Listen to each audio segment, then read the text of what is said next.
let's take a look at the banking infrastructure, right? Too big to fail. How to get too big to fail? Well, let's go with the assumptions. Bankers used to be very conservative types who wouldn't lend money out to people unless they knew that this person could pay them back. Okay. Yes.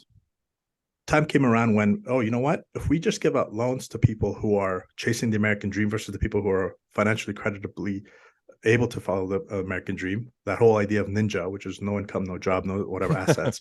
What if we toss that away and we gave people loans? Okay, now you made an assumption, but that assumption temporarily in the context of that period of time is like a parasite. It can grow. Now, if it's growing, it looks like it's a living organism and it's making you money. And the way we know that is because it's profitable. What do you do with that? Oh, I know.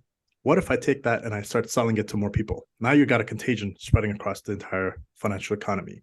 But now you got people placing bets, right? So people are placing bets in credit when they're doing options. A regular option is one thing, which is like, I'm going to bet you X is going to go up by this much over this period of time based on what I think is the reality of that company. You're going to bet against it because you think it's going to go down. Let's place a friendly option bet and we could proceed forward. But what happens if a whole generation of bankers comes in and these assumptions are layered on top of each other? Eventually, the house has to collapse, right? Yeah. And you have to ask this question: why did these people have MBAs? They're not stupid. They have PhD statisticians. Why did they make these bets? They made these bets because nobody questions the underlying assumption. Nobody did the inversion of it. Okay, what is the inversion of this? And so when I build systems, one of the things we do is we say, okay, security is baked in from the start. We don't start with security as a bolt-on after the fact. What we do is we say, okay, what operating system are we going to select? Well, we're going to select Linux. Okay, which version of Linux are you going to select? I'm going to select the bare bones minimal amount of Linux that I need that only gives me what I want. And that's what I'm going to start because I'm reducing my surface area of attack right off the bat. Okay, cool. But what is that system going to run on? What kind of chip am I running it on? I'm running it on Intel. Oh, that means it's got zero-day exploits that are built into it because of how it does branch prediction. Okay, so now if you're running a really sophisticated system for a financial processing unit, you have to start there. So, okay, well, we don't want anything with an Intel chip because we know this flaw exists, right? Work around that from there and then start to slowly build up with the smallest assumption and the smallest amount of information that is required to get the task done. And then what you'll have is you have something that you can actually maintain. Contrast that with some of the other systems that I work with and some of the telecoms I do consulting with. Here's what will happen.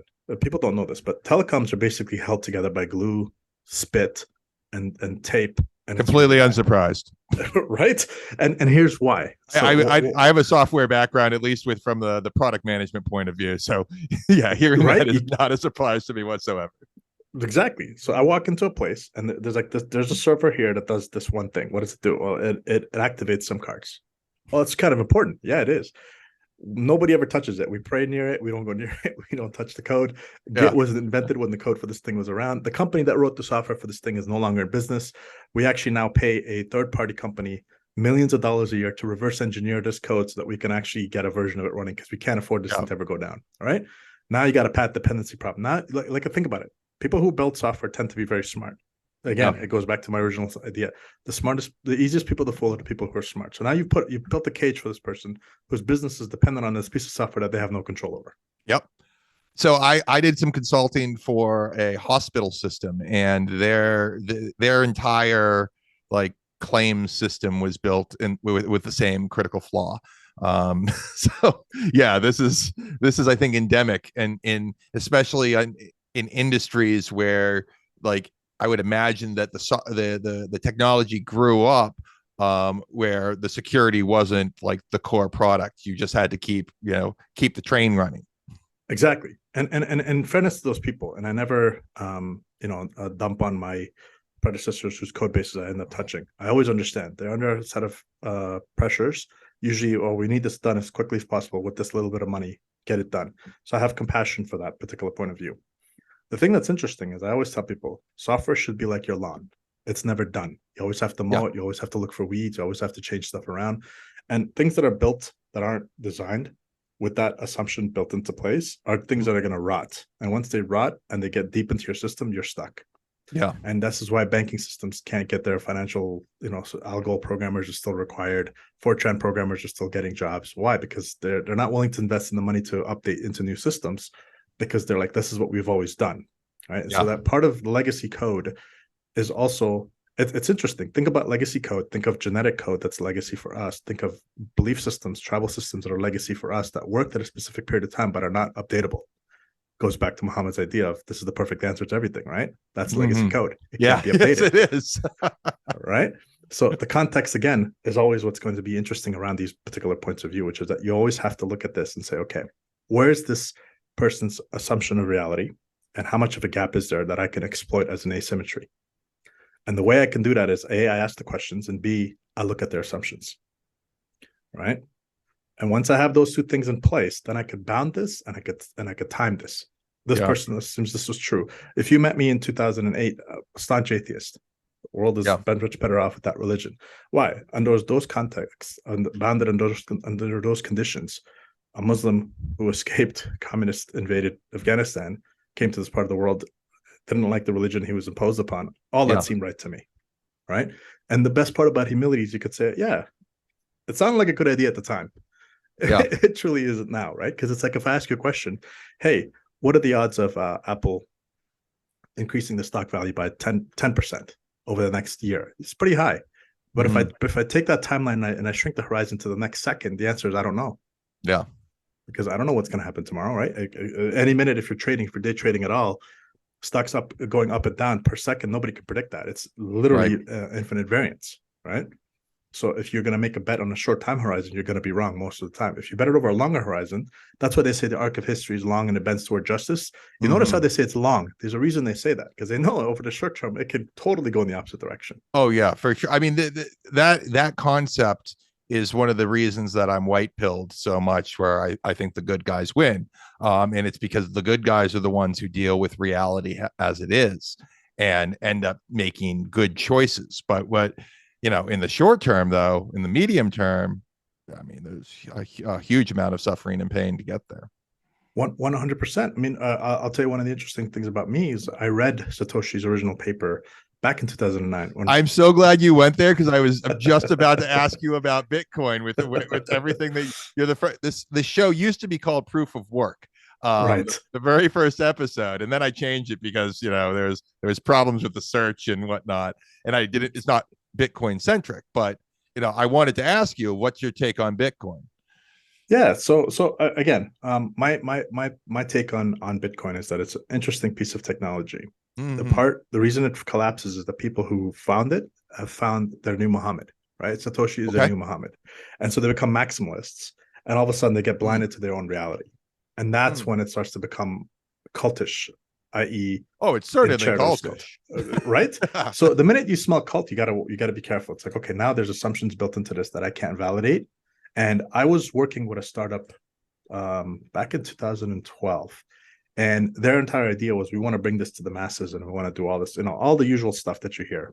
Yeah. And in 2012, I asked the guy, so let me ask you a question. I said, yeah. I said, okay, they were open protocols of the web, which were supposed to make the internet free for everybody. Yeah. I said, yeah. I said, do you believe in those protocols? TCP, IP, all that jazz. Yeah, I do. I said, great. Have you noticed what it actually has done?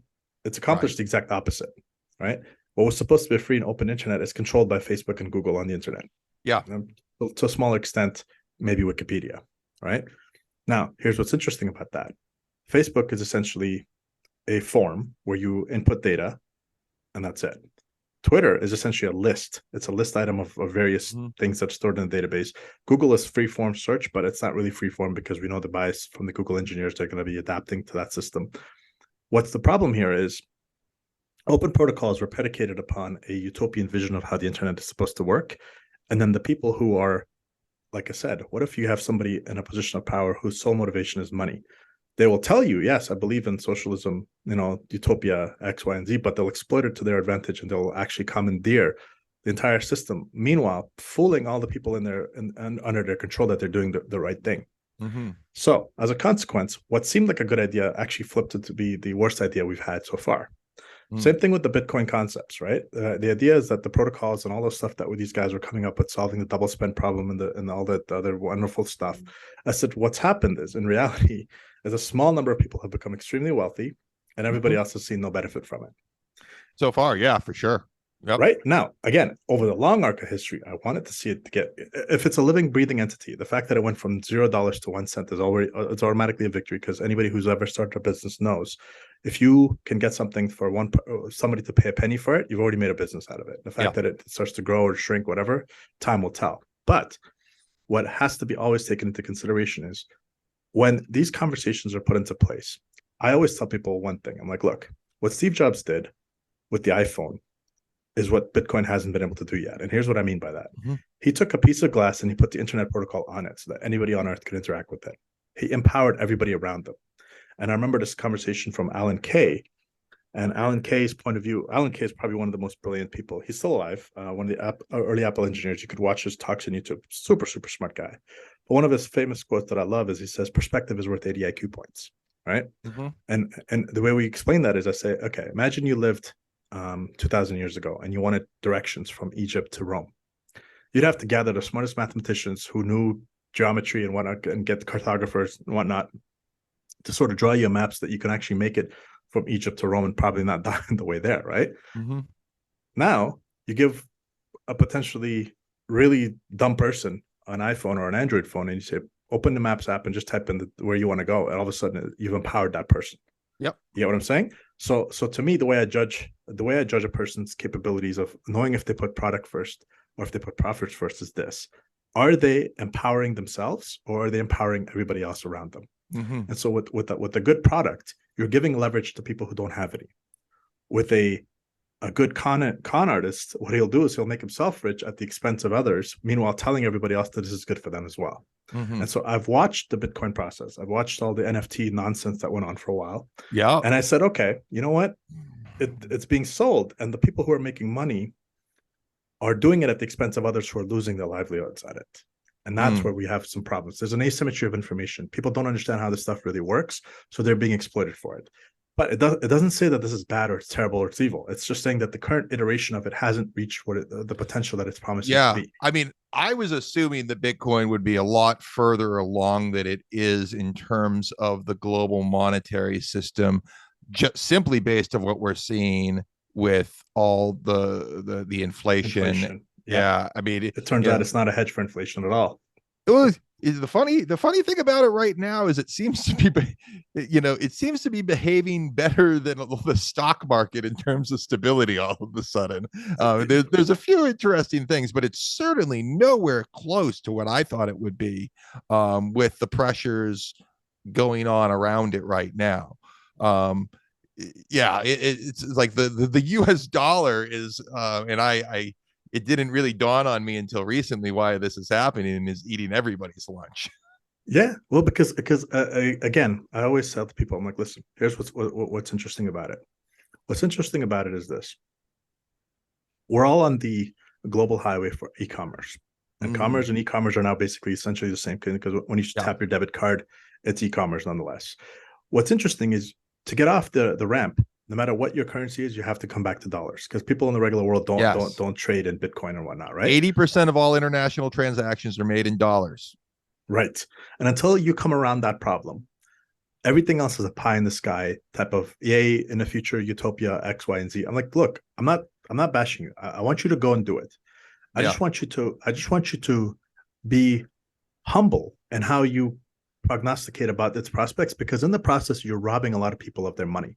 Because people, yes, there's a sucker born every minute. And yes, if you're going to sell your house and buy Bitcoin because you think you're going to become a Bitcoin millionaire and you go bust, do I really have sympathy and empathy for you? Not as much as you would think, but also not as little as you would think. Because I would look at it that way and to say, look, you sat in a room with a guy who on YouTube spoke all these fancy economic terms and told you all about this monetary policy and all this code stuff, and it sounds good, and you bought into it.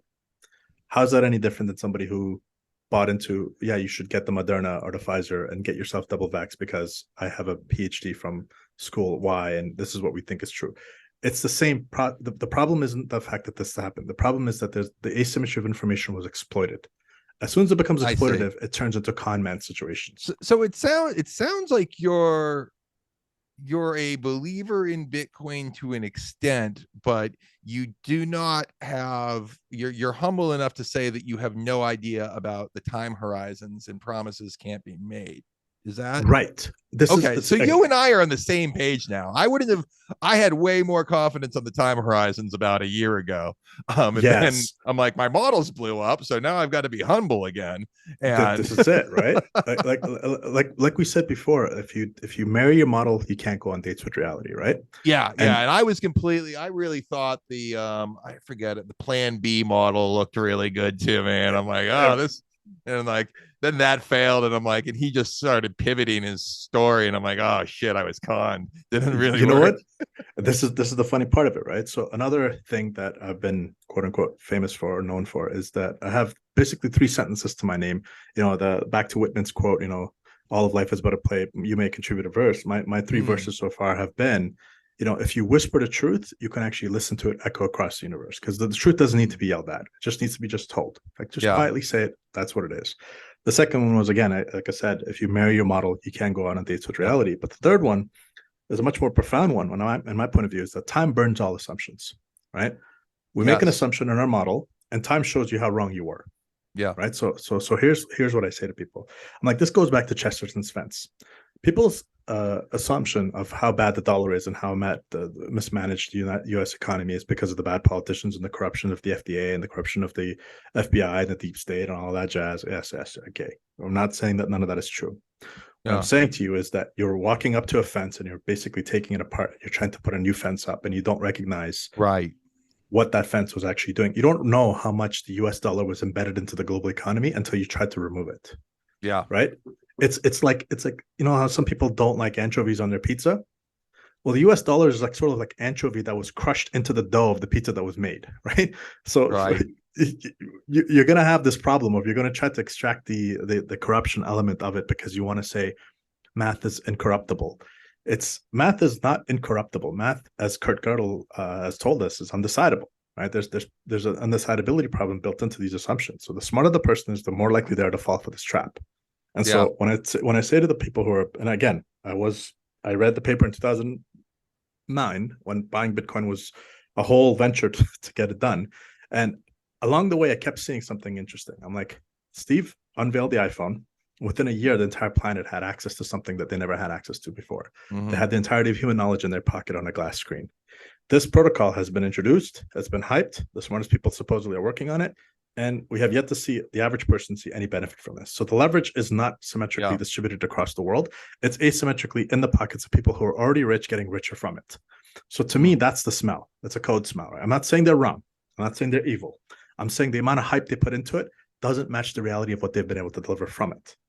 Ironically, yeah, if you watch Steve present the iPhone, he said the smartphone market is X, and we hope within a 2 to 3 year horizon that we can get 1% of that market share. Very subtle, conservative estimates, not overhyping it. Now, of course, they have their marketing machine that's going to push it to its limits, but in the process, they weren't saying this is the cure for cancer, right? right, The people who are, that there's a reason that meme of Bitcoin fixes your broken marriage, right? there's a reason that came about is because it's saying the absurdity of the claim. It's almost Mohammedan at the level of it. This is the perfect answer to all that ails the world. The world is far more complex than you could possibly imagine. It's the interactions between it, and like I said, there's everything has a probability of one. There's some things that have a probability of happening once in a million, right? That's a yeah, 1 in a million chance. But because there's so many things happening, those 1 in a million things happening all the time, and they yeah, interact with each other. Who would have seen what we saw? Who would have seen like the fact that one of the things that the demise of the West, in my point of view, from an Afghan who's escaped communism, the humble point of view is this: